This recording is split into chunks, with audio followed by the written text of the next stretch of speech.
सर्व अभियोग्यताधारकांना संतोष मगर ऑफिशियली आपल्या यूट्यूब चॅनलमध्ये स्वागत आहे। मित्रांनो, सर्वांसाठी एक खुशखबर म्हणावीच लागेल, कारण सर्वांना माहिती आहे की निवडणूक आयोगाने त्या ठिकाणी पुढील याद्या लावण्यासाठी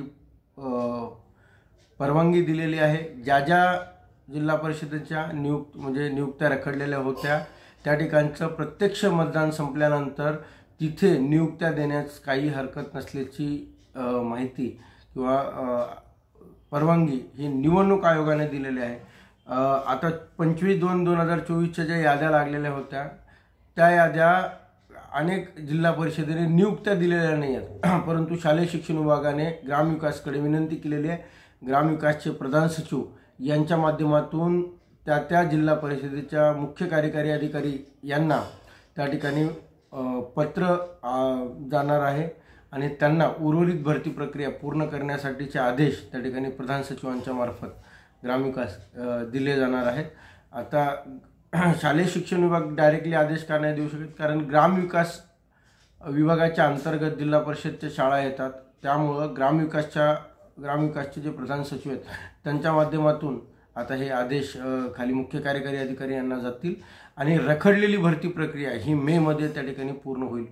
त्या ठिकाणी आणखीन एक म्हणजे आनंदाची गोष्ट आहे की उर्वरित याद्या संदर्भामध्ये त्या न्यूज बुलेटिनमध्ये उल्लेख केलेला आहे माननीय आयुक्त साहेबांनी की उरलेल्या ज्या याद्या आहेत, राहिलेल्या ज्या याद्या आहेत त्या याद्या लावण्याच्या संदर्भामध्ये सुद्धा कारवाई सुरू आहे। लवकरच त्याही याद्या लागतील, त्यामुळं आता उर्वरित याद्या सुद्धा लवकर लागण्याच्या दृष्टीने त्या ठिकाणी काम सुरू आहे। नेमकी त्यांनी तारीख सांगितलेली नाही आहे किंवा 15 दिवस महिनाभरात लागतील हेही सांगितलेलं नाही, फक्त लवकरच त्या ठिकाणी त्या याद्या लागतील त्याच्यावरती काम सुरू आहे एवढीच माहिती त्या ठिकाणी शालेय शिक्षण विभागाने दिलेली आहे।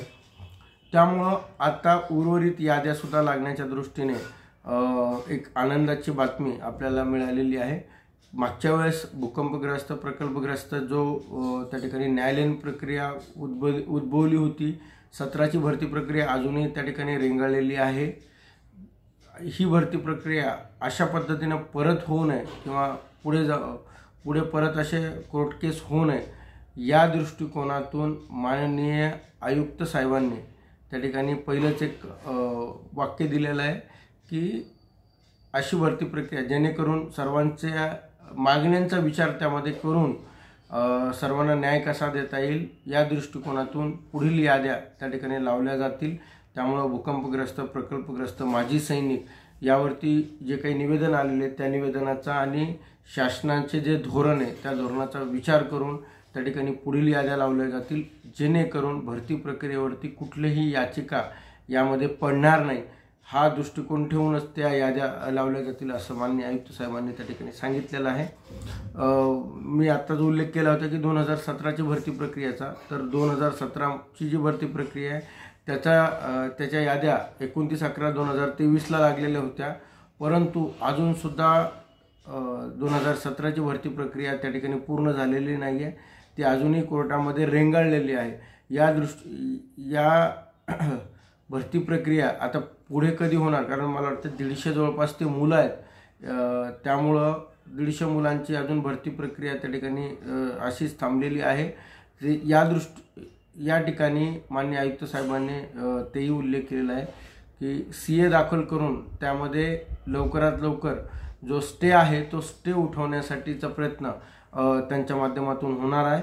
त्यामुळंच 2017च्या भरती प्रक्रियेतून ज्या लोकांच्या निवड झालेल्या आहेत त्या उमेदवारांना सुद्धा त्या ठिकाणी कोर्टाच्या माध्यमातून स्टे उठल्यानंतर पुढील कारवाई होईल, त्यांना सुद्धा त्या ठिकाणी नियुक्त्या मिळतील असं आपल्याला या ठिकाणी दिसतंय, कारण कोर्ट केसमुळं भरती प्रक्रिया ही लांबलेली आहे।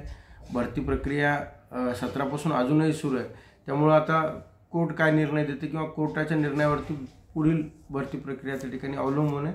परंतु आयुक्त साहेबांनी सांगितले की CA दाखल करून ही सुद्धा स्टे उठवण्याचा आमचा प्रयत्न त्या ठिकाणी राहील, त्यामुळे तेही 17ची भरती प्रक्रिया आता पूर्ण होण्याच्या दृष्टीने महत्त्वाचं पाऊल आयुक्त साहेबांच्या माध्यमातून उचलले जात आहे।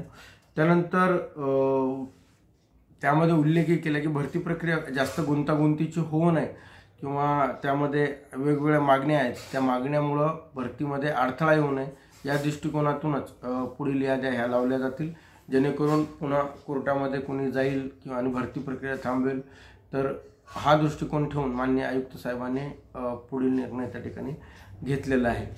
तर मित्रांनो, भरती प्रक्रियेच्या दृष्टीने आता पुढील काही काळामध्ये उर्वरित याद्या असतील किंवा ज्यांचं सिलेक्शन झालेलं आहे त्यांच्या ऑर्डर असतील, तर या सर्व गोष्टी पुढील काळामध्ये होणार आहेत. त्यामुळे एक आनंदाची गोष्ट सर्व अभियोग्यताधारकांसाठी निश्चितपणे आपल्याला म्हणावी लागेल.